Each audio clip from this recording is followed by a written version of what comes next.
మనము దేవుని వాక్యాన్ని ధ్యానం చేద్దాం. దేవుని రాజ్యము గురించిన విశిష్టత అంశం మీద మనము కొన్ని నిమిషాలు దేవుని వాక్యాన్ని ధ్యానం చేద్దాం. అంశం చెప్పండి, దేవుని రాజ్యం. అందరు చెప్పాలి, దేవుని రాజ్యం.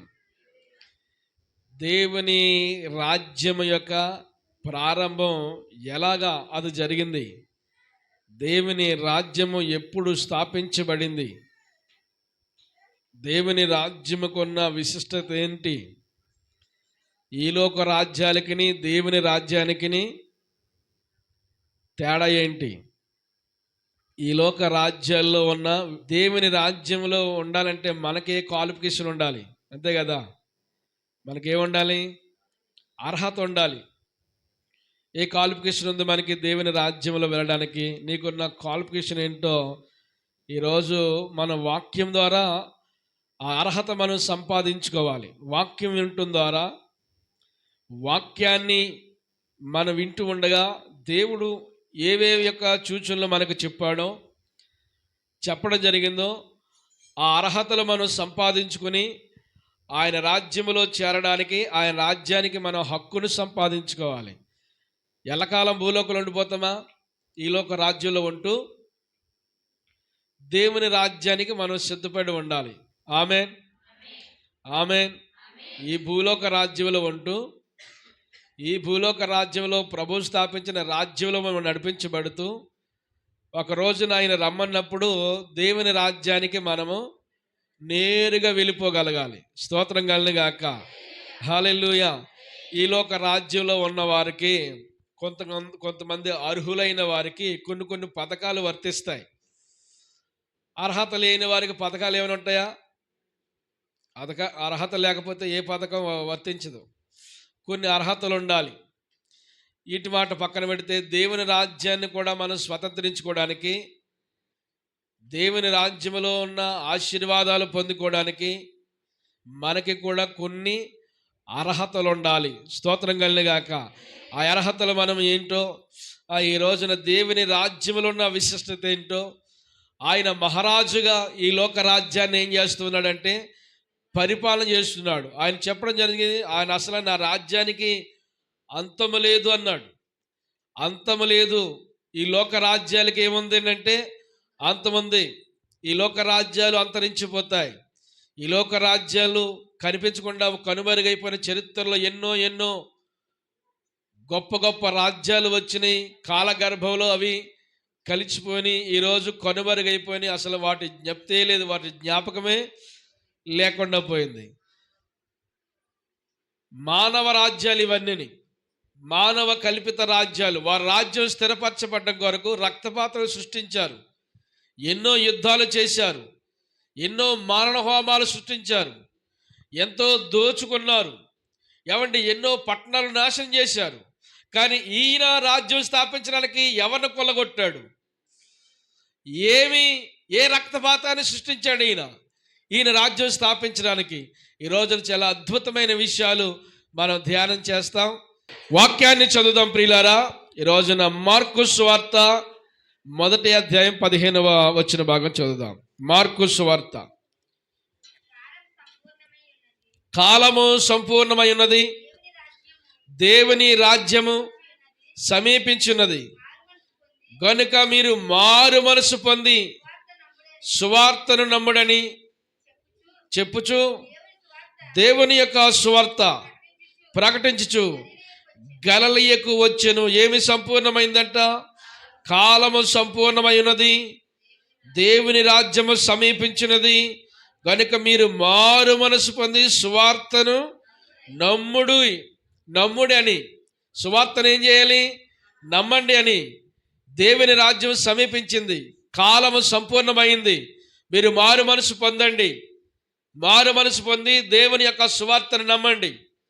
నమ్మిన వాడు ఏం చేపడతాడు? ఆ రాజ్యంలోకి వెళ్ళాలంటే ఏం పొందాలి? మనం మారు మనసు పొందాలి. ఏం పొందాలి?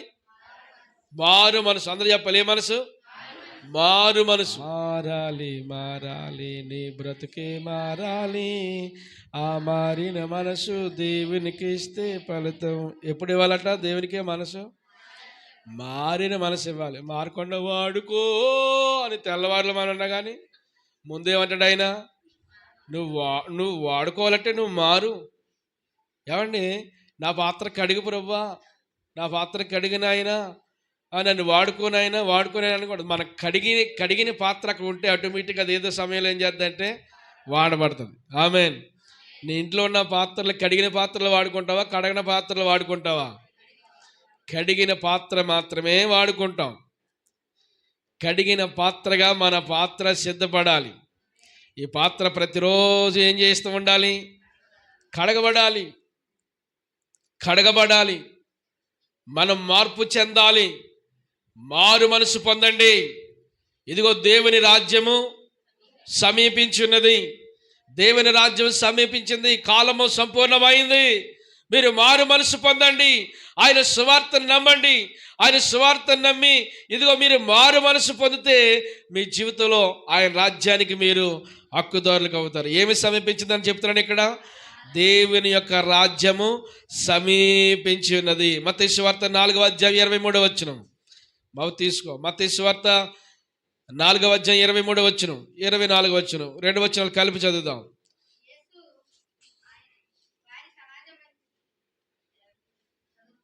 4:23, 24. వారి యొక్క సమాజ మందిరములలో బోధించుచు, చూడండి, దేవుని యొక్క రాజ్యమును గురించిన సువార్తను ప్రకటించుచు, ప్రజల్లో ప్రతి వ్యాధిని రోగమును స్వస్థపరచుచు గలయనంతటా సంచరించెను. ఆయన కీర్తి సిరియా దేశమంతటా వ్యాపించెను. నానా విధములైన రోగముల చేతను వ్యాధుల చేతను పీడింపబడిన వ్యాధిగ్రస్తులందరినీ, దయ్యం పట్టిన వారిని, చాంద్ర రోగము గలవారిని, పక్షవాయువు గలవారిని ఆయన యొద్దకు తీసుకుని రాగా ఆయన వారిని స్వస్థపరిచిన. దేవునికి మహిమ కలుగునుగాక. అందరు దేవుని స్తోత్రం చెబుదాం. ఎంతో మంది రోగ పీడితులైన వారిని, వేదన చేత ఉన్న వారిని, దెయ్యము పట్టిన వారిని, పక్షవాతము గలవారిని అందరినీ స్వస్థపరిచాడు. ఆ పై మాట ఏంటి? దేవుని రాజ్యమును గురించిన సువార్తను ప్రకటిస్తూ ఆయన ప్రజల్లో ఉన్న ప్రతి వ్యాధిని, ఏ వ్యాధితో బాధపడుతున్నారో, ఏ రోగము చేత బాధపడుతున్నారో, ఏ దురాత్మ చేత పీడించబడుతూ ఉన్నారో, ఏ పక్షవాయువు చేత కృంగిపోయి ఉన్నారో, విసుగు వేచారిపోయిన జీవితాలు ఎందరమో అలాంటి వారందరినీ ఆయన ఏం చేస్తున్నాడు అంటండి? స్వస్థపరుస్తూ ఉన్నాడు. ఆమేన్. పక్షవాతం తెలుసా ఏంటి? బాడీలో ఒక పక్క పని చేయదు. ఎవరికైనా సహాయం చేయడానికి చెయ్యి లేకపోతే చూడండి, అది పక్షవాతం. అది హలో ఏంటది? దేవునికి ఇవ్వడానికి లెగది చెయ్యి. మీరు చెప్పండి, నేను చెప్పను. పాస్టర్ గారు ఎలాగ అన్నారంటారు వాళ్ళని. లెగది చెయ్యి. పక్షవాతమా? ఏమండి? ఇంకేంటి? ఇంకేమన్నా ఇక్కడ? ఇంకే చెప్పట్లేదు మీరు. చాలా లిస్ట్ ఉంది కదా. వేదన చేత, ఏమండి, చాలామంది ఏం చేస్తున్నారు? వేదన వేదన వేదన వేదన వ్యాధిగ్రస్తు, దెయ్యం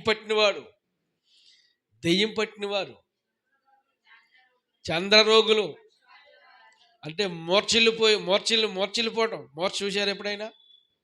హఠాత్తుగా వచ్చి పడిపోతుంటారు జనం. భయంకరమైన వ్యాధులు ప్రజల్లో ఉన్నాయి. దేవుని రాజ్యంలో ప్రవేశించడం కొరకు ఈ వ్యాధులన్నీ, ప్రజల్లో ఉన్న వ్యాధులు మొదట ఏం చేస్తున్నాడు? పోగొడుతున్నాడు. దేవునికి స్తోత్రం కలుగాక. ఇందాక సహోదరి ప్రార్థన చేసింది, చాలా నాకు ఇష్టమైంది ఆ ప్రార్థన. ఏదో ఒక స్వస్థత వారు ఉంటే దేవుని సమాజంలోకి వెళ్ళి మనం ప్రజల కొరకు ప్రార్థించినప్పుడు వారు స్వస్థ పొందుతారు. ఆమేన్. అందుకని నువ్వేం అడగాలి? ఎంతసేపు చూసినా అయ్యే కదా అడుగుతాం.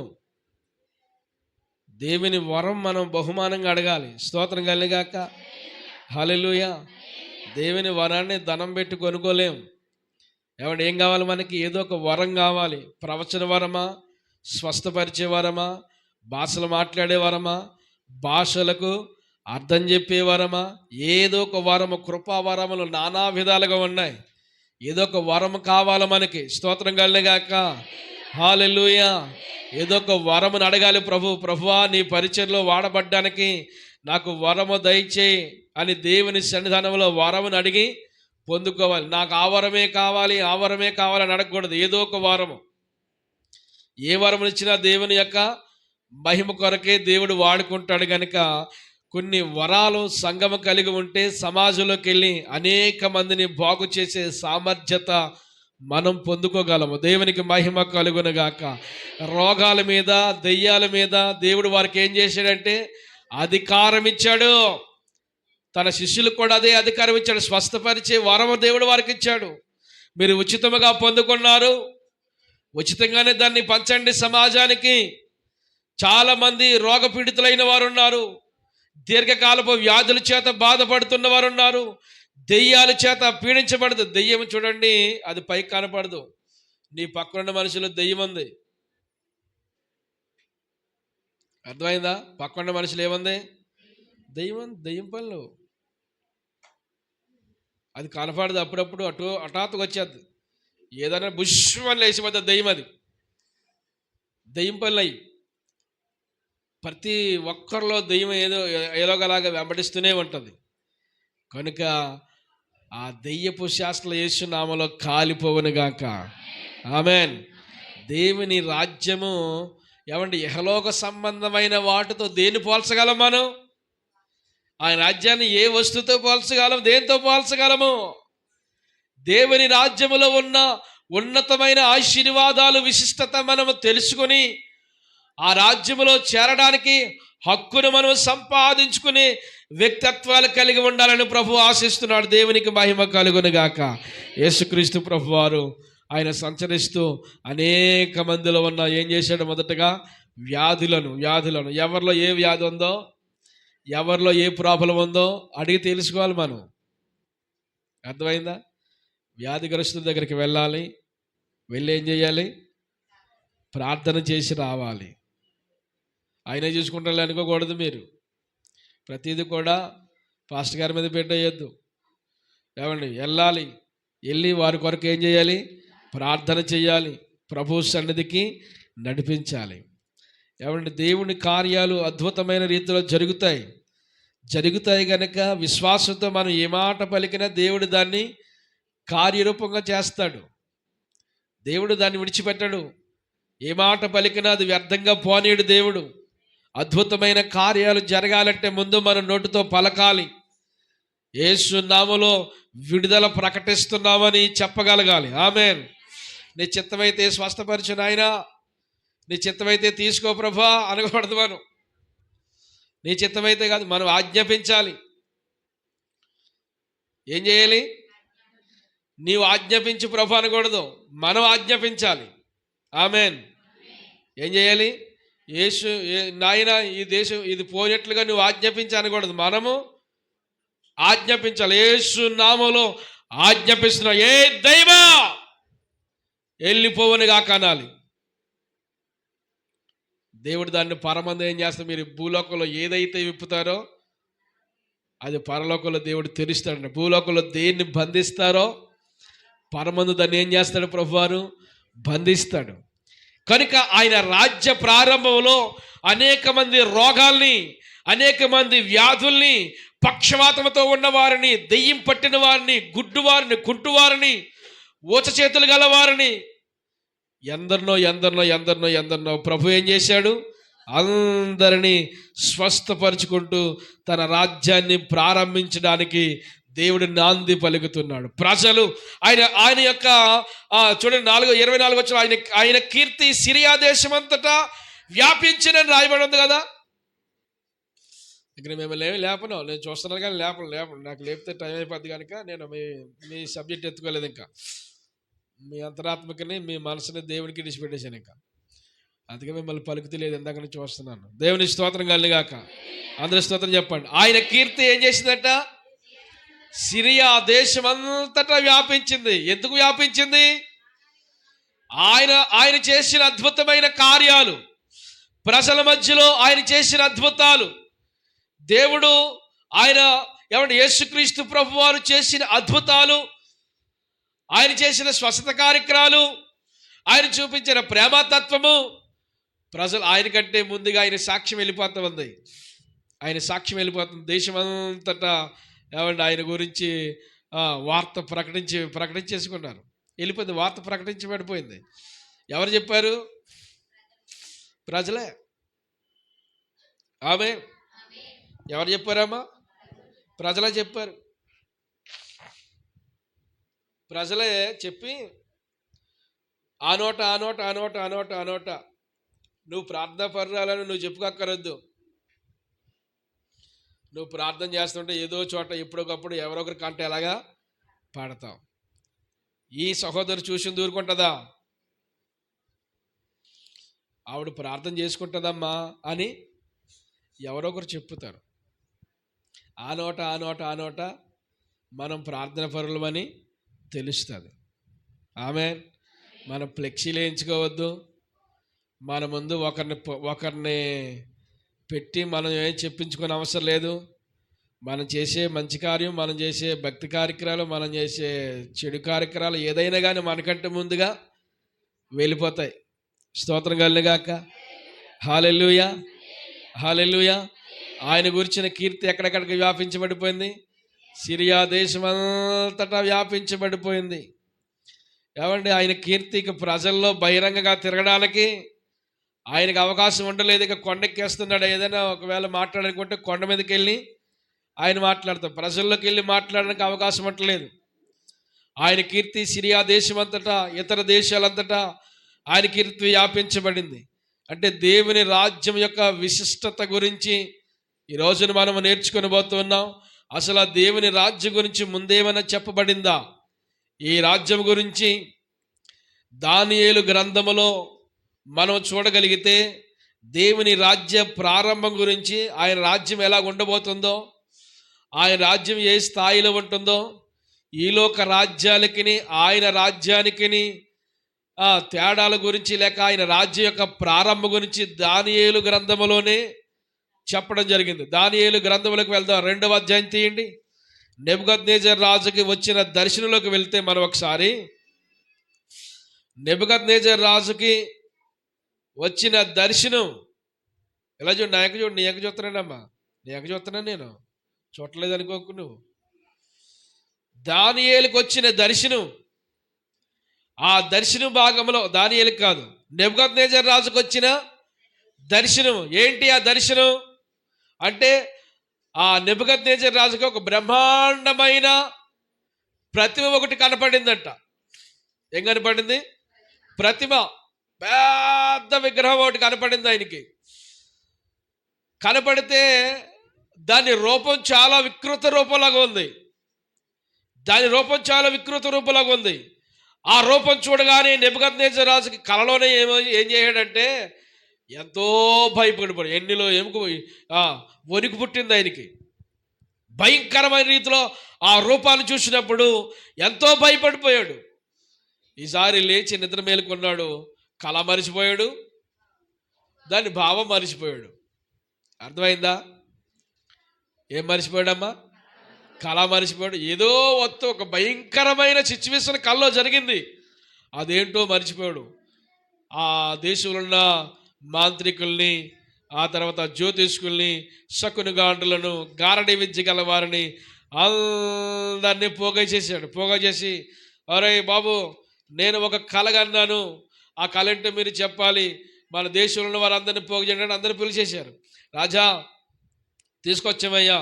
ఇప్పుడు వీళ్ళందరూ, ఈ మాంత్రికులు, జ్ఞానం కలిగిన వారు, తత్వజ్ఞానం తెలిసిన వారు, వీళ్ళందరూ కూడా అడుగుతున్నారు రాజుగారిని, అయ్యా రాజా, మీకు వచ్చిన కళ ఏంటో చెప్పండి, ఆ కళ భావం మేము తక్షణమే చెప్తామని అంటున్నారు వీళ్ళు.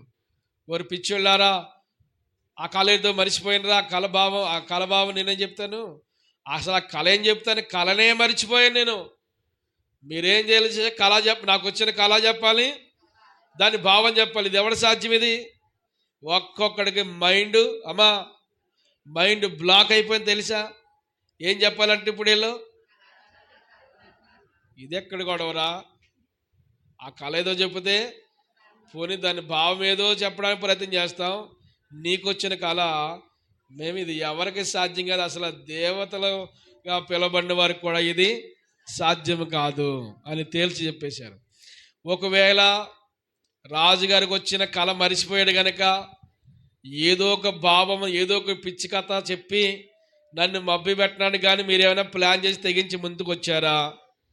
మీరు దాని భావం చెప్పినట్టునే దాని యొక్క సిచ్యువేషన్ నాకు అర్థమైపోద్ది. ఇది కాదని నాకు అర్థమైతే మీ పీక నా కోట గోడకి వేలాడబడద్దని ముందే చెప్పేశాడు. ఇంకెవడు కూడా తెగించలేదు. ఇంకా తెగించకపోతే దానియేలు దేవుని సమక్షంలో ప్రార్థన చేశాడు. ఆమేన్, ఆమేన్ చెప్పండి. దానియేలు ఏం చేశాడండి? ప్రార్థన చేశాడు. ప్రార్థన చేస్తే మర్మములు బయలుపరచు దేవుడు రాజుగారితో చెప్తున్నాడు. రాజా, మీకు వచ్చిన కలభావం నేను చెప్తానని రాజుగారి దగ్గరికి వెళ్ళాడు. నువ్వు చెప్పగలవా? దాన్ని చెప్పగలవా? ఇంతమంది వల్ల, ఇంత జ్ఞానం కలిగిన వారి వల్ల కాలేంది నీవెలా చెప్పగలవు? అయితే మర్మములు బయలుపరచు దేవుడు పరలోకమందు ఉన్నాడు. దేవునికి స్తోత్రం కలుగుగాక. రాజా, చెప్తాను వినండి. ఇదిగో మీ కాలంలో మీరు ఎంతో బ్రహ్మాండమైన రాజ్యాన్ని స్థాపించి మీ యొక్క రాజ్య వైభవం గురించి ఆలోచించుకుంటూ నా తర్వాత ఏమవుతుందో అని నిద్రలోకి వెళ్ళారు మీరు. ఈయన కళ చెప్పమంటే ఏం చెప్తున్నాడు తెలుసా? కళ ముందున్న సిచ్యువేషన్ కూడా చెప్తున్నాడు. స్తోత్రం కలుగుగాక. ఈయనేం చెప్పన్నాడు? కళ చెప్పమన్నాడు, కళ భావం చెప్పమన్నాడు. మరి దానియేలు ఏం చెప్తున్నాడు? ఆయన పడుకోకముందు ఆయన మనసులో ఏమనుకున్నాడో దాన్ని కూడా, ఇదిగో నా తర్వాత ఏం జరుగుద్దా అని ఒక విచారమైన మనసుతో మీరు అలా నిద్రలోకి వెళ్ళాడు. నిద్రలోకి వెళ్ళగా ఒక బ్రహ్మాండమైన ప్రతిమ మీకు కనపడింది. దాని రూపం చాలా వికృత రూపంలాగా ఉంది. దాని యొక్క తల ఎలాగుంది? మేలిమి బంగారంతో ఉంది. దాని యొక్క భుజములు వెండితో ఉంది. దాని ఉదరము అలాగే ఈ పిరుదులు ఇది ఇత్తడివి. దాని కింద భాగము మోకాళ్ళ దగ్గర నుంచి ఇనుము. ఆ పాదాలేమో ఒక ఒక ఒక ఒక భాగము మట్టి, ఒక భాగము ఇనుము, ఇలా కలిసి మిళితమై ఉంది. ఇది మీరు చూసిన ప్రతిమ అనగానే వెంటనే రాజుగారికి ప్రతిమ యొక్క రూపం గుర్తొచ్చేసింది. ఆమేన్. రాజుగారికి ఏం గుర్తొచ్చేసింది? ప్రతిమ గుర్తొచ్చేసింది. ఇప్పుడు చెప్పండి, పైనుంచి రండి. శిరస్సు ఏంటి? బంగారం. ఈ భుజాలు ఛాతీ కలిపి ఏంటది? వెండి.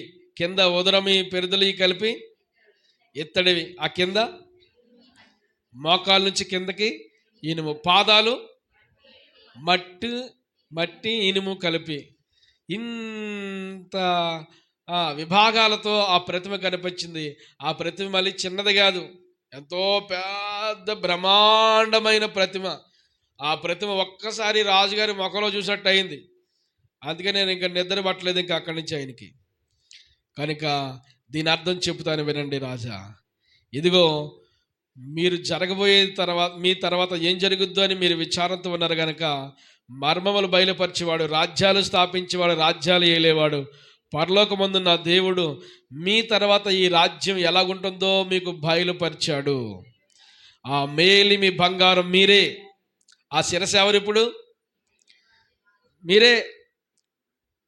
నెబుకద్నెజర్ రాజుగారు ఆ బంగారంతో ఉన్న ఆ భాగం మీదే. మీ రాజ్యం చాలా బంగారం లాగా ఉంది. మీ రాజ్యం ఉన్నతంగా అయింది. మీ రాజ్యం ఎంతో ఈ ప్రతి యొక్క భావం ఏంటంటే ప్రియులారా, సర్వలోక రాజ్యాలను ఏలిన, ప్రపంచాలు ఏలిన రాజ్యాలు ఇవి. ఆ మొదటి సామ్రాజ్యం బబులోను సామ్రాజ్యం. మొదటి సామ్రాజ్యం ఏది? బబులోను సామ్రాజ్యం. 2వ అధ్యాయము 43వ వచనం నుంచి 44వ వచనం నుంచి రాయబడి ఉన్నాయి. నేను అది వాక్యం చదివించలేదు మీకు. అయితే మొదటి సామ్రాజ్యం ఎవరు? బబులోను సామ్రాజ్యం. బబులోను సామ్రాజ్యం అంటే వినండి, బబులోను సామ్రాజ్యం అన్ని సామ్రాజ్యాల్ని తుత్తునీలుగా చేసేసింది. ఏ సామ్రాజ్యం కూడా బబులోను సామ్రాజ్యం ముందు నిలవలేకపోయింది. అన్ని రాజ్యాలు కూలగొట్టేసింది, అన్ని రాజ్యాల్ని తుత్రిలుగా చేసేసింది. అన్ని రాజ్యాల మీద ఆధిపత్యాన్ని సంపాదించుకొని నేనే రాజునని ఒక సింహాసనాన్ని ఏర్పాటు చేసి ఇక రాజ్యాలు పరిపాలన చేయడం ప్రారంభించాడు. ప్రారంభించిన తర్వాత ఇంక ఈ రాజ్యాన్ని కొలగొట్టే రాజ్యం మరొకటి లేదు అనుకున్నారు. దాని కింద భాగం ఏంటి? ఇప్పుడు వెండి కదా. ఈ వెండి భాగం అంటే అది ఏ రాజ్యం? మాదియ పారసీకులు అంటారు. మాదియ పారసీకుల రాజ్యం. ఈ బబులోను సామ్రాజ్యాన్ని దీన్ని జయించి తర్వాత నేనే నెంబర్ 1 ఈ రాజ్యం హైలైట్లోకి వచ్చింది. ఈ రాజ్యం హైలైట్లోకి వచ్చిన తర్వాత ఈ రాజ్యం పరిపాలన చేశారు. ఈ రాజ్యం పరిపాలన చేశారు. ఈ రాజ్యంలోనే మనము దానియేలు యొక్క చరిత్ర, అలాగే దానియేలు చరిత్ర, యజ్రా చరిత్ర, రూతు చరిత్ర, ఎస్తేరు చరిత్ర, ఈ చరిత్రని చూస్తాం కదా. నెహెమ్యా చరిత్ర ఏ రాజుల కాలంలో? అది మాదియ పారసీకుల రాజుల కాలంలో. ఈ యొక్క బబులోను, ఈ దానియేలు అయితే బబులోను సామ్రాజ్య కాలంలో ఉన్నాడు. అలాగే మాదియ పారసీకుల రాజ్యం దర్యావేషు కాలం వరకు కూడా ఇతను కొనసాగాడు. వినాలి, మీరు వినాలి. వింటే చాలా విషయాలు అర్థమవుతాయి, వినకపోతే ఏమి అర్థం కావు. రెండో రాజ్యం ఏది? మాదియ పారసీకులు. ఈ ప్రపంచంలోని రాజ్యాలు చెప్తున్నాను మీకు. మీరు చరిత్రలో చూసుకురండి, చరిత్రలోకి వెళ్ళి చూడండి. ప్రపంచ రాజ్యాల గురించి అడిగితే చెబితే ఇవే మనకి చరిత్రలో కనబడతాయి. రెండో రాజ్యం మాదియ పారసీకుల రాజ్యం. ఈ రాజ్యాన్ని కొలగొట్టే రాజ్యం మరొకటి లేదు. ఆ తర్వాత దానికంటే తక్కువైన రాజ్యం మరొకటి అన్నాడు కదా. అదేంటది? ఇత్తడి భాగం. అది గ్రీకు సామ్రాజ్యం. ఏ సామ్రాజ్యం? గ్రీకు సామ్రాజ్యం. గ్రీకు రాజుల కాలంలో ఏమండి, గ్రీకు రాజు అనగానే మనకు ఎవరు జ్ఞాపకం వస్తారు? అలెగ్జాండర్ కదా.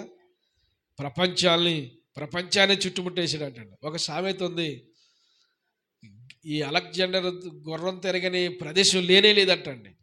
మొత్తం భూమి భాగమంతా తిరిగేశాడు. అన్ని రాజ్యాలు జయించుకుంటూ పోయాడు. అతని మంచి యవ్వన కాలంలో 30 సంవత్సరాల వయసులోనే అతను చనిపోయాడు. అంతటి మహా వ్యక్తి చనిపోయాడు. ఆ తర్వాత అతని యొక్క సైన్యాధిపతులు 4 కూడా రాజ్యాన్ని పంచుకొని 4 భాగాలుగా ఈ రాజ్యాన్ని పరిపాలన చేశారు. ఆ తర్వాత ఈ రాజ్యాన్ని కొల్లగొట్టిన రాజ్యము రోమా సామ్రాజ్యం. అదే ఇనుము. మోకాళ్ళ నుంచి కింద అన్నిటికంటే బలమైనది ఏంటంటే ఇనుము. ఈ ఇనుము ఏం చేసింది తెలుసా? అన్ని రాజ్యాన్ని దంచి పొడి చేసి ప్రతి రాజ్యాన్ని కొలగొట్టేస్తే ఒక్కొక్క రాజ్యం ఎన్ని రాజ్యాలు అయినా? ఇప్పుడు 4 రాజ్యాలు కదా. ఈ ప్రపంచాన్ని ఏలిన రాజులు వీళ్ళే. ప్రపంచాలను ఏలిన రాజ్యాలు ఈ రాజుల కాలమే. ఆ రాజుల కాలంలోనే అని రాయబడి ఉంది. దేవునికి మహిమ కలుగును గాక. ఏ రాజుల కాలంలో? దానియేలు గ్రంథం తీసారా? ఇప్పుడు తీయండి. దానియేలు గ్రంథం 2వ అధ్యాయము 44వ వచనం చదవండి. చూడండి. ఆ రాజుల కాలంలో పరలోకమందున్న దేవుడు ఒక రాజ్యము స్థాపించును. ఏమండి చూడండి, ఆ రాజుల కాలంలో పరలోకమందున్న దేవుడు ఏం చేస్తాడంట? ఒక రాజ్యము స్థాపించును. ఆ రాజ్యమునకు దానికి ఎన్నటికి నాశనము కలగదు. ఆ రాజ్యము దాన్ని పొందిన వారికే గాని మరి ఎవరికి చెందదు. అది ముందు చెప్పిన రాజ్యములన్నిటినీ పగలగొట్టి నిర్మూలము చేయును గాని యుగయుగముల వరకు నిలిచి ఉండును. దేవునికి మహిమ కలుగును గాక. అందరు దేవుని స్తోత్రం చెబుదాం. ఇప్పుడు దానియేలుగా రాజుగారికి వచ్చిన కళలో దానియేలు చెప్పిన భాగంలో ఈ ప్రతిమ ఇంత బ్రహ్మాండమైన ప్రతిమ ఉంది కదా. చేతి సహాయం లేని తీయబడిన ఒక రాయి, ఒక చిన్న రాయి వచ్చి ఆ పాదాల మీద పడింది, పాదాల మీద తగిలింది. పాదాల మీద ఎప్పుడైతే తగిలిందో ఈ పెద్ద బ్రహ్మాండమైన ఈ ప్రతిమ తుత్తునీలుగా చేయబడి కళ్ళములో చెత్తవలే అయిపోయి గాలి చేత ఎగరగొట్టబడి ఆ చోటు ఎక్కడికి వెళ్ళిపోయిందో తెలియదు. ఇది ఆ కళ్ళలో ఉన్న వచ్చిన కళ అర్థమైందా? వచ్చిన కళ ఇది. చేతి సహాయం లేని తగిలిన రాయి ఉంది కదా, ఈ రాయి ఎప్పుడైతే పడిందో ఈ ప్రతిమ యొక్క చిన్న భిన్నములైపోయిన ఈ ప్రతిమ కళ్ళంలో చెత్తవల్ల అయిపోతే ఒక గాలి వేసినప్పుడు అది ఎక్కడికి ఎగిరిపోయింది ఇంకా తెలియదు. ఆ ప్రతిమ లేదు, ఇంకేమీ లేదు. ఈ చేతి సహాయం లేని రాయి మాత్రం అలా చూస్తుండగా ఒక బ్రహ్మాండమైన పర్వతం భూతలం అంత ఎత్తు అయిపోయిందంట అది. ఆమేన్.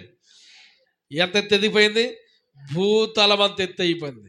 ఆ చేతి సహాయం లేని తీయబడిన రాయే యేసుక్రీస్తు ప్రభువారు. దేవునికి మహిమ కలుగునుగాక. అందుకని ఆ రాజుల కాలంలోనే పరలోకమందున్న దేవుడు ఒక రాజ్యము స్థాపిస్తాడు. ఏ రాజుల కాలంలో? రోమారాజుల కాలంలో. అది ఏ రాజుల కాలంలో? బబులోను రాజులు అయిపోయారు, మాది పారసికుల రాజులు అయిపోయారు, గ్రీకుల రాజులు అయిపోయారు. మరి ఏ రాజులు ఉన్నారు ఇప్పుడు? రోమారాజులు పరిపాలన చేస్తున్నారు. ఆ రాజుల కాలములో ఆయన ఒక రాజ్యం స్థాపిస్తాడు. ఆయన ఆ రోమా రాజుల కాలంలోనే భూలోకానికి రావడం జరిగింది. ఆయన బాలుడిగా ఉన్నప్పుడే ఏమండి తూర్పు దేశం నుంచి వచ్చిన జ్ఞానులు అన్నారు కదా, యూదులు రాజుగా పుట్టినవాడు ఎక్కడ? ఆమేన్ చెప్తారా? ఏమన్నారు? యూదులు రాజుగా పుట్టినవాడు ఎక్కడ? తూర్పు దిక్కున మేము ఆయన నక్షత్రాలు చూసి ఆయన పూజించడానికి వచ్చామనగానే ఏ రోజు రాజు నేనుండగా వేరొక రాజు పుట్టడం అని కలవరం తెచ్చుకుని ఆనాడు చంటి పిల్లలందరినీ చంపించేశాడు. ఆడొక క్రూరుడు, ఆడొక సెల్ఫిస్టాడు. అప్పుడే హతమార్చేయాలనుకున్నారు కానీ హతమార్చగలిగారా? హతమార్చలేకపోయారు.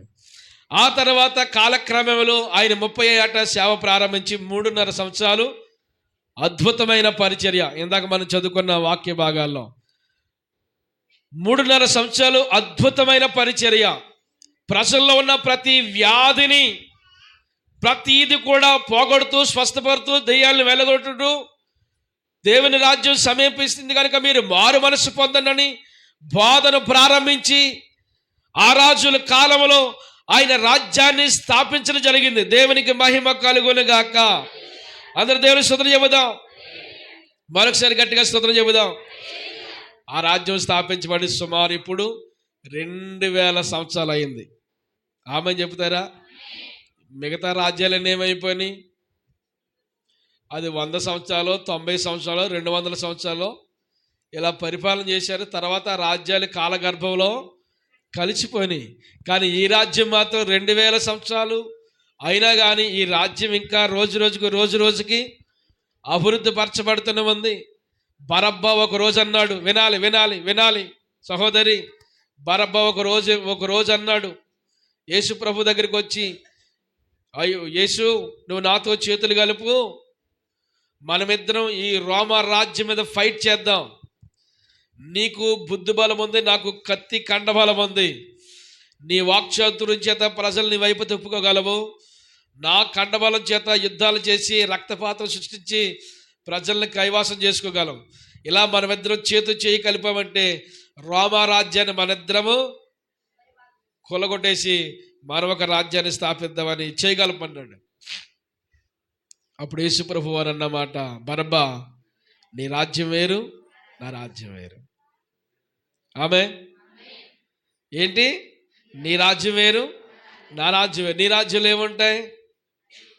హత్యలు ఉంటాయి, రక్తపాతం ఉంటుంది, దోచుకోవడం ఉంటుంది, దొంగతనం ఉంటుంది, లాక్కోవడం ఉంటుంది, ఏమంటే మారణ హోమాలు ఉంటాయి నీ యొక్క రాజ్యంలో, కక్షలు ఉంటాయి నీ రాజ్యంలో, కార్పణ్యాలు ఉంటాయి నీ రాజ్యంలో, విభేదాలు ఉంటాయి నీ రాజ్యంలో. కానీ నా రాజ్యంలో ఇలాంటివి ఏముండవు. స్తోత్రం కలుగును గాక. నీ రాజ్యంలో ఇవన్నీ ఉంటాయి. అవసరమైతే నీ కొరకు ప్రాణమైనా పెడతానేమో కానీ నీతో నేను ఎన్నటికి ఎప్పటికీ చెయ్యి కలపని ప్రభువు తేల్చి చెప్పేశాడు. దేవునికి స్తోత్రం కలుగును గాక. అందరూ స్తోత్రం చెప్పండి. మరొకసారి గట్టిగా దేవుని స్తోత్రం చెబుదాం. నీ రాజ్యం వేరు, నా రాజ్యం వేరు. నీతో నేను చెయ్యి కలపలేను. ఈ లోక రాజ్యాలన్నీ అంతరించిపోతున్న వేళలో ఈ లోక రాజ్యాలకి భిన్నంగా ఆయన రాజ్య పరిపాలన ప్రారంభం చేశాడు. చాలామంది అనుకున్నారు, చాలామంది ఆనాడు యూదులు అనుకున్నారు, యూదులు రాజుగా వచ్చినవాడు ఈయనే గనక మాకొక భౌతికమైన రాజ్యం స్థాపించాడు, ఈయన ఒక సింహాసనాన్ని ఏర్పాటు చేసి రోమా యొక్క ప్రభుత్వపు నుండి, రోమా యొక్క బంధకాలను మమ్మల్ని విడిపించి మాకొక రాజ్యాన్ని స్థాపించి ఈయన రాజ్య పరిపాలన చేసి భౌతికమైనవన్నీ మాకు ఇస్తాడేమో అని అనుకున్నారు. కానీ ఈయన అలాంటివి ఏం చేయలేదు, భౌతికంగా ఏమీ వారికి ఇవ్వలేదు. ఏమంటే ఆయన బోధ చాలా విచిత్రంగా ఉండేది, ఆయన మాటలు చాలా విడ్డూరంగా ఉండేవి. ప్రభు యొక్క మాటలు వీళ్ళ యొక్క భావజాలకని ప్రభు యొక్క భావజాలకని చాలా భిన్నంగా ఉంటాయి. ఎప్పుడు చూసినా ప్రేమ ప్రేమ అంటూ ఉండేవాడు ఈయన క్షమించండి అని అంటూ ఉండేవాడు. ఏమంటే ఈయన బోధనలో చాలా విచిత్రంగా ఉండేవి. ఇప్పటి వరకు ఏ రాజు ఇలాంటి బోధలు చేయలేదు. ఏ రాజు కూడా యుద్ధాలకు వెళ్ళమనేవాడు కానీ యుద్ధం చేయమని, యుద్ధానికి వెళ్ళొద్దు, శత్రువుని సైతం ప్రేమించాలి అని ఏ రాజు అయినా చెప్తే అసలు ఆ రాజ్యం నిలబడద్దా? శత్రువుని జయించాలి, శత్రువుని ఓడించాలి, అది రాజుల యొక్క ఉద్దేశం. అందుకని వారు రాజు అయిన తర్వాత మొట్టమొదటిగా చేసే పని ఏంటి తెలుసా? ఎవరు రాజు అయిన తర్వాత మొట్టమొదటిగా చేసే పని ఏంటంటే శత్రు శాసనం లేకుండా చేసుకుంటారు. శత్రు ఇంట్లో కనీసం చిన్న పిల్లలున్నా కానీ ఆ చిన్న పిల్లలు కూడా రేపు పొద్దున్న ఈడే పెద్దోడై మన మీద తిరుగుబాటు చేస్తారు కనుక ఈ చంటి పిల్లలు కూడా ఏం చేయాలంటే చంపేయాలని శత్రు శాసనం లేకుండా చిన్న పిల్లలు కూడా కనికరించకుండా చంపేస్తారు. కానీ ఈయనేమంటున్నాడు తెలుసా? శత్రుని సైతం మనము ప్రేమించాలి, క్షమించాలి. ఈయన బోధలు చేస్తూ ఉన్నవాడు. వీళ్ళ యొక్క భావజాలకని యేసుక్రీస్తు ప్రభు యొక్క భావజాలు చాలా విచిత్రంగా ఉండేవి. అందుకనే లాస్ట్కి వీళ్ళతో కలవలేదు కనుక ఈ రాజును ఏం చేశారు? వీళ్ళు సిలువేయించేశారు కదా. యూదుల రాజుగా యూదుల రాజు నువ్వేనా? నీ పిలాతు అడిగితే ఆయన ఏమన్నాడు? యేసు ప్రభువారు నేను రాజును కాదన్నాడా? నువ్వన్నట్టే రాజునే, కానీ మీరు అనుకున్న రాజ్యం వేరు, నా రాజ్యం వేరు. ఆమేన్. అందుకని రోమపత్రికలో అపోస్తలుడైన పౌలు గారు చెప్తున్న మాట 14వ అధ్యాయము 17వ వచనం చదువుదాం. 14వ అధ్యాయం 17వ వచనం చదువుదాం. 14వ అధ్యాయము 17వ వచనం చదవాలి. దేవుని రాజ్యము భోజనమును పానమును కాదు గాని నీతియు సమాధానమును పరిశుద్ధాత్మనందలి ఆనందమునై ఉన్నది. దేవునికి మహిమ కలుగునుగాక. గట్టిగా చెప్పాలి, మరొకసారి బిగ్గరగా చెప్పండి. దేవుని రాజ్యము ఏమని చెప్తున్నాడు? దేవుని రాజ్యం భోజనమును పానమును కాదు గాని నీతి సమాధానము పరిశుద్ధాత్మనందలి ఆనందము. దేవుని రాజ్యం భోజనాలు కాదు, దేవుని రాజ్యం లోకంలో తిని త్రాగుట కాదు. ఏమండి, వారి రాజ్యం యొక్క గొప్పతనం జీవించుకోవాలంటే ఏం చేయాలి? అన్నీ సంపాదించుకొని ప్రజలకు పంచాలి, ప్రజలకు పెట్టాలి. పథకాలు మంచి మంచి పథకాలు ఇస్తే ప్రజలు ఏం చేస్తారు? పొగుడతారే పొగడరా? పొగుడుతూ ఉంటారు. పథకాలు ఏమో తీసేస్తే అని పొగడరు. ఎలా పొగుడుతారు? పథకాలు మంచి మంచి పథకాలు ఉంటే ఆ రాజును పొగుడుతారు, అంతలేదు అంటారు. ఏ పథకాలు ఇవ్వకపోతే ఎవడు పొగడ్డు. అందుకని ఈ లోక రాజ్యాలు వారు బలపరచుకోవడం కొరకు అనేకమైన కొత్త పథకం. ఈరోజు యుగాది సంబంధంగా కొత్త పథకం అని చూశాను. ఆ పథకం ఏంటో చూడలేదు ఇంకా. యుగాది యొక్క సందర్భంగా ఈరోజు అందరికీ గుడ్ న్యూస్ ఏంటి? ఒక కొత్త పథకం వస్తుందంటే ఏదో మీరు చూడండి మరి ఆ కొత్త పథకం ఏంటో. కనుక వారి రాజ్యాన్ని స్థాపించుకోవడానికి ఏవో పథకాలు తీసుకొస్తారు. కనుక ఈయన ఏం చేస్తున్నాడు? దేవుని రాజ్యం అంటే భోజనము పానమును కాదు, మరేంటి? నీతి సమాధానము పరిశుద్ధాత్మనందలి ఆనందము. దేవునికి మహిమ కలుగునుగాక. భోజనాలు కాదు, పానీయ భాగాలు కాదు, లోక సంబంధమైనవి కావు. పరిశుద్ధాత్మనందలి ఆనందము. ఆ ఆనందం వేరు. దేవుని రాజ్యం అంటే ఈ లోకంలో తిని త్రాగుట అనుకుంటాను. ఈ లోకంలో ఏదో సంపాదించుకోవడానికి ఉంటారు, ఈ లోకంలో ఏదో పోగేసుకోవడానికి ఉంటారు. అసలు ఇది కానే కాదు. దేవుని రాజ్యంలో ఎప్పుడు కూడా ఏముంటుందంటే, ఆయన రాజ్యం ఇంతకాలం నిలబడడానికి కారణం ఏంటి తెలుసా? నీతి ఆయన రాజ్యంలో ఉంటుంది. ఆమేన్, ఆమేన్. మన దేవుడు ఎలాంటి వాడు? నీతి కలిగిన న్యాయాధిపతి. ఆమేన్. నీతి కలిగిన న్యాయాధిపతి, ఎవ్వరికి అన్యాయం చేసేవాడు కాదు, ఏ ఒక్కరి యొక్క రుణాన్ని ఉంచుకునేవాడు కాదు, ఎవరి కష్టాన్ని ఉంచుకునేవాడు కాదు.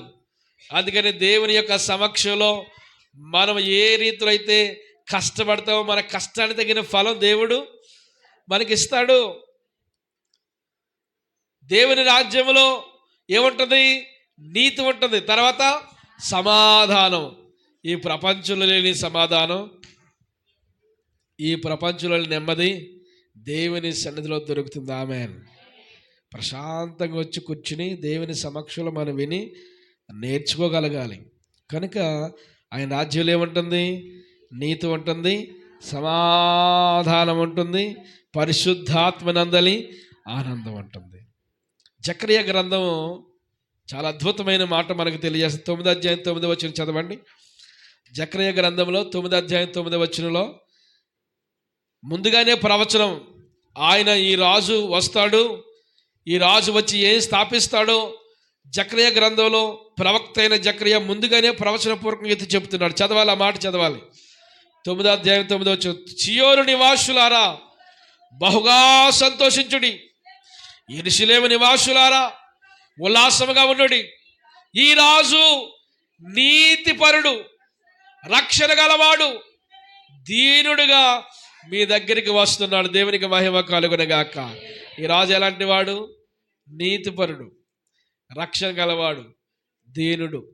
ఆమె ఎవరి రాజు? తర్వాత రక్షణ గలవాడు, తర్వాత దీనుడు. Amen, amen. రాజులు దీనులుగా ఉండరు. రాజులు దీనులుగా ఉంటారా? చాలా హుందాగా ఉంటారు. కానీ ఈ రాజు ఎలా కనిపిస్తున్నాడు? దీనత్వంగా కనపడుతున్నాడు. చాలా ఈ రాజులు అసలు అనీతి అనేది లేనే లేదు, అక్రమాలు లేవు. ఎవరిని హత్య చేశాడు ఈయన? ఎవరిని హింసించాడు? ఎవరిని బాధ పెట్టాడు? ఏమి ఈయనలో కనపడవు. ఆయనలో ఉన్న లక్షణాలు ఇవి. ఆ రాజు నీతిపరుడు, ఈ రాజు రక్షణ గలవాడు, ఈ రాజు దీనుడు, బహు దీనుడై గాడిదనెక్కి ఎక్కడికి వస్తున్నాడు? గాడిదంటే గొప్ప తగ్గింపుకు సాదృశ్యం. రాజులు పల్లకి కానీ గుర్రం కానీ రథాలు కానీ ఎక్కాలి, కానీ ఈయన ఏమెక్కాడు? గాడిదనెక్కాడు. అంటే గొప్ప తగ్గింపు. వాహనం కాని దాన్ని వాహనంగా చేసుకుని ఆయన గాడిద మీద రావడానికి ఇష్టపడతాడు. అంటే రాజుకున్న లక్షణాల గురించి నేను చెప్పడం జరుగుతుంది. దేవునికి మహిమ కలుగునుగాక. అందరు దేవుని స్తుతి చెబుదాం. ఈ రాజులో ఎంతటి దీనత్వం మనకు కనిపిస్తుంది, ఎంతటి తగ్గింపు కనిపిస్తుంది, ఎంత క్షమాపణ గుణము ఈలో కనపడుతుందో మనం చూస్తే ఏమండి ఆయన అందుకని చెప్తున్నాడు. మత్తయి సువార్త 11వ అధ్యాయం 29వ వచనంలో, మత్తయి సువార్త 11వ అధ్యాయము 29వ వచనంలో, నేను సాత్వికుడును, దీన మనస్సు గలవాడును గనుక మీ మీద నా కాడి ఎత్తి నా యొద్ద నేర్చుకునండి. గట్టిగా చప్పలు కొట్టి దేవుని స్తోత్రం చెబుదాం. ఇప్పుడు నోరుతో దేవుని స్తోత్రం చెప్పండి. మరొకసారి చప్పలు కొట్టండి. హల్లెలూయా, హల్లెలూయా, హల్లెలూయా. ఏమండి నేను సాత్వికుడును. ఏమన్నాడు ఆయన? సాత్వికుడు. సాత్విక్ అని పేరు పెట్టుకున్న సాత్వికం ఉండదు. ఉన్నారా సాత్వికులు ఎవరైనా? సాత్విక్ అని పేరు పెట్టుకుంటారు కానీ ఏముండదమ్మా? సాత్వికం ఉండదు. సాత్వికుడును, దేన మనసు గలవాడు. దేవునికి మహిమ కలుగునుగాక. ఏ మనసు ఉండాలి మనకి? ఆ రాజుకున్న లక్షణాలు. ఎందుకు ఈ రాజ్యం ఇన్ని సంవత్సరాలు అయినా కానీ పడిపోలేదు అంటే ఇవే కారణాలు. ఎందుకు ఈ రాజ్యం ఎన్ని సంవత్సరాలు అయినా ఇంకా వర్ధిల్లుతుందంటే ఆయనలో ఉన్న దీనత్వం, ఆయనలో ఉన్న సాత్వికం. ఇప్పుడు ఏం చేయాలి మనము? నేను సాత్వికుడును, దీన మనసు గలవాడు కనుక మీ మీద నా కాడి ఎత్తుకున్నావు. కాడి ఎప్పుడైనా ఎత్తుకోలేదు. హలో, ఈ కాడి ఎప్పుడైనా ఎత్తుకున్నావా? ఈ కాడి సాత్వికం అనే మనసు, దేని మనసు అనే మనసు. ఈ కాడు ఎప్పుడైనా ఎత్తుకున్నావా? చాలా కష్టం అది. సాత్వికంగా ఉండడం చాలా కష్టం కదా.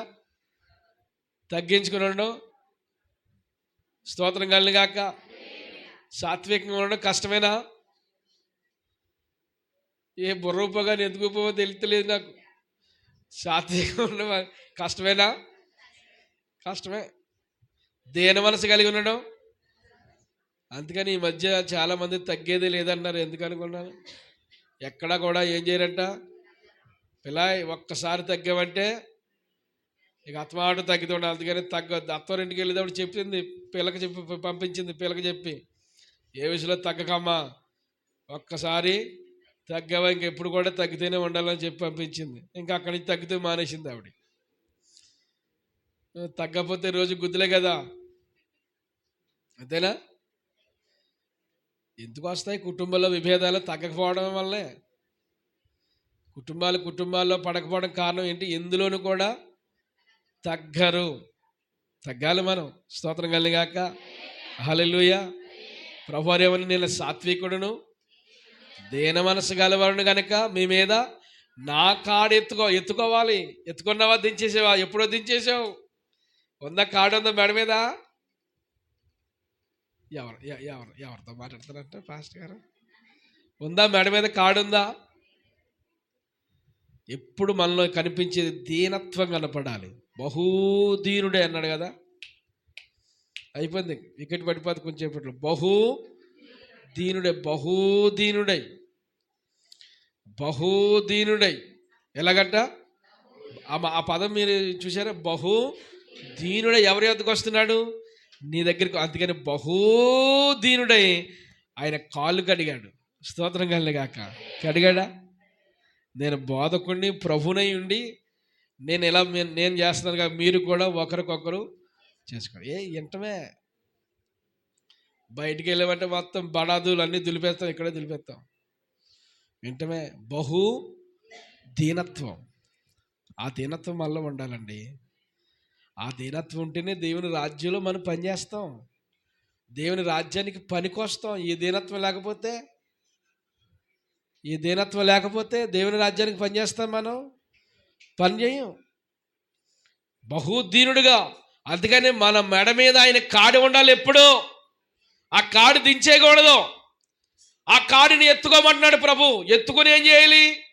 నా యొద్ద నేర్చుకొనండి, నేర్చుకునుటకు నీ యొద్ద యేసు కూర్చుని విందునయ్యా. ఈ కాసేపే కూర్చుని ఉండడం. అక్కడి నుంచి నువ్వెవడు నేనెవరు నాకు చెప్ప. నాకు ఈ కాసేపే కూర్చున్నాడు బుద్ధిమంతులాగా. మనం ఎంత బుద్ధిమంతులు! ప్రభు కంటే చాలా బుద్ధిమంతుల్లా కనపడతాం. యేసు ప్రభు కూడా చనిపోరు. మన మాటల్లో కానీ మన యొక్క వేషంలో కానీ ప్రభువునే మైమర్పించేస్తాం. కాస్త అలా వెళ్ళామంటే ఇంకేమీ కనపడవు, మనకి ఏం కనపడాలి. దేవుణ్ణి సమాజంలో చూపించాలి. మనం ఎలా చూపిస్తాం? ఒక బొమ్మ వేసి ఒక విగ్రహం పెట్టి ఈయన దేవుడు అంటాం అక్కడ కట్టి, ఒక బొమ్మ నిలబెట్టి 2 చేతులు చాపి ఇలా పెట్టి అడుగడుగు దేవుడు అని చూపిస్తావా? ఎలా చూపిస్తావు? మన క్రియల ద్వారా ప్రభువును మైమర్పించాలి. స్తోత్రం కలిగాక. హల్లెలూయా. పౌలు అన్నారు కదా, అపోస్తలుడైన పౌలు గారు అన్నారు, నేను క్రీస్తుని పోలి నడుచు. ప్రవళిక నువ్వు వెంటనే నీకు ఆటలు సరిపోని. పౌలు గారు ఏమన్నారు? నేను క్రీస్తును పోలి నడుచుకునిచున్న ప్రకారం మీరు మరి నడుచుకుంటూ ఉన్నాడా? క్రీస్తు కనపడుతున్నాడా? సమాధి చేసేవా? ఉన్నాడా? లేకపోతే మా ఇంట్లో 3 ఫోటోలు ఉన్నాయంటుంది ఒక ఆవిడ. యేసుప్రభు ఫోటోలు ఎన్ని ఉన్నాయంటే ఇంట్లో 3 ఫోటోలు ఒక చోట ఉన్నాయండి, అక్కడెక్కడ కాదు అంటుంది. అదా ప్రభు ఉండమంటేని చూపించడం అంటే అదే ఫోటోలా? గోడకేసేసేవా? ఎక్కడ చూపించాలి? ప్రతిరోజు మనము మన క్రియల ద్వారా, మన ప్రవర్తన ద్వారా, మన మాట ద్వారా ప్రభు ప్రేమను కనుపరచాలి. కక్షలు, కార్పణ్యాలు ఇవి మనలోకి రాకూడదు. మన క్రీస్తు తత్వాన్ని సమాజానికి చూపించకపోతే క్రీస్తు రాజ్యములో వారసులు మనము కానేరము అని ఖచ్చితంగా ప్రభు చెప్తున్నాడు. దేవునికి మహిమ కలుగును గాక. అందరూ దేవుని స్తుతులు చెబుదాం. ఒకే ఒక్క మాట చెప్పి నేను ఈ యొక్క అంశాన్ని ముగించాలనుకుంటున్నాను. ఈరోజు పాఠాన్ని వచ్చేవారు మరికొన్ని విషయాలు మనము జ్ఞాపకం చేసుకుందాం. దేవుని రాజ్యంలో మనం ఉండాలంటే మనము కొన్ని లక్షణాలు కలిగి ఉండాలి. మొదటి విషయం, దేవుని రాజ్యంలో ఉండడానికి క్వాలిఫికేషన్ చెప్తున్నాడు ఇక్కడ. మొదటి క్వాలిఫికేషన్ ఏంటో మీరు రాసుకోండి. మార్కు సువార్త 9వ అధ్యాయము 43 నుండి 47వ వచనం వరకు ఇది మొదటి క్వాలిఫికేషన్గా రాసుకోవాలి. దేవుని రాజ్యంలో ఏది నిన్ను అభ్యంతరపరుస్తుందో, ఈ మొదటి క్వాలిఫికేషన్ ఏంటంటే దేవుని రాజ్యానికి వెళ్లకుండా ఏది నిన్ను అభ్యంతరపరుస్తుందో దాన్ని నరికి అవతల పాడవేయి. అందరూ చెప్పాలి. దేవుని రాజ్యానికి వెళ్లకుండా ఏది నిన్ను ఆపుతుందో దాన్ని ఏం చేయాలి? నరికి అవతల పాడవేయి. చదవమ్మా. నీ చెయ్యి నిన్ను అభ్యంతరపరిస్తే దాన్ని నరికివేయము. నీవు 2 చేతులు కలిగి నరకములో ఆరని అగ్నిలో పోవటి కంటే ఎలాగా అంగహీనుడై జీవములో ప్రవేశించుట మేలు. నీ పాదము నిన్ను అభ్యంతరపరిచినలా దానిని నరికివేయము. 2 పాదములు కలిగి నరకములో పడవేయబడడం కంటే కుంటువాడివై ఒంటుకాలుగా ఉండి దేవుని రాజ్యంలో ప్రవేశించడం మేలు. చూడండి, నీ కన్ను నిన్ను అభ్యంతరపరిస్తే దాన్ని తీసి పాడవేయము. 2 కన్ను కలిగి నరకంలో పడవేయబడడం కంటే ఒంటి కన్ను గలవాడవై దేవుని రాజ్యంలో అంటే ఏది ప్రాధాన్యం ఇప్పుడు? అమ్మా, దేవుని రాజ్యం కావాలి. మీకు కావాలా? అందరికి దేవుని రాజ్యం కావాలా? నరకం కావాలా? నువ్వు నరకములో ఆరని అగ్ని అన్నాడు అక్కడ. అలాగే ఉంది కదమ్మా. ఎవరు చెప్పిన మాటలు ఇవి? స్వయంగా యేసుక్రీస్తు ప్రభు యొక్క మాటల్లో చెప్పినవి. ఆయన రాజ్య స్థాపన బోధన చేస్తూ నువ్వు దేవుని రాజ్యానికి హక్కుదారులు కావాలి అంటే, ఆయన రాజ్యంలో ప్రవేశించాలంటే మనం ఏ రీతిలో ఉండాలో ప్రభు చాలా స్పష్టంగా చెప్పాడు. నీకు 2 చేతులు ఉన్నాయి కదా, చేతులు చాపండి, రెక్కలు చాపండి. 2 కళ్ళు ఉన్నాయి కదా, చూపించండి. కళ్ళు బాగా చూపించండి. ఒక్కనే ఉందా? 2 కళ్ళు ఉన్నాయా? 2 కాళ్ళు ఉన్నాయా? ఓకే, 2 కాళ్ళు ఉన్నాయి. 1 కాలు ఉందా? అన్నీ 2 ఉన్నాయి మనకి. స్తోత్రం కలిని గాక. 2 చేతులు ఉన్నాయి, 2 కాళ్ళు ఉన్నాయి, 2 కళ్ళు ఉన్నాయి. చెవుల గురించి చెప్పలేదు అక్కడ. అంటే ఈ అభ్యంతరపరిచేవి తిరగకూడిన స్థలాలకు వెళ్ళిపోతుంటాయి కాళ్ళు. ఒక్కొక్కరికి చూడండి, భార్య మీద కాళ్ళు ఎగిసిపోద్ది, ఈదుల వాళ్ళ మీద కాళ్ళు ఎగిసిపోద్ది. నేను చూస్తుండగా ఒక ఆయన భార్యను ఆయన కాలుతో దన్నేసాడండి. దానికి కొంతమందికి ఏమవుద్ది? కాలు. కొంతమందికి చేతులు. నా నోట్లోంచి అన్నం మళ్ళీ ఇలాగా ఏదైనా చెప్పేటప్పుడు ఈ చేతులు ఇలాగా నా భరతనాట్యం అన్ని విధాలుగా ఆడేస్తారు. చేతులు ఎన్ని రకాలుగా ఆడేస్తారు ఈ చేతులు. కళ్ళు మాట్లాడేది మరి వెంటనే కన్నుగింటే తత్వం కలిగిన కొందరు ఉంటారు, కన్నుగింటుతారు. ఇలాంటి తత్వాలు కలిగినవన్నీ కూడా ఒక రోజున రాలిపోతాయి. అర్థమైందా? కన్ను అభ్యంతరపరిచిందా? ఈ కన్నుకు చూసిందల్లా కావాలి. ఈ కన్నుకి చూసిందల్లా కావాలి. ఈ కళ్ళుకి అన్నీ కావాలి. ఏం కళ్ళే బాబా నీ కళ్ళు అంటారు ఒక్కొక్కరు. ఏమండి, ఏం కళ్ళు?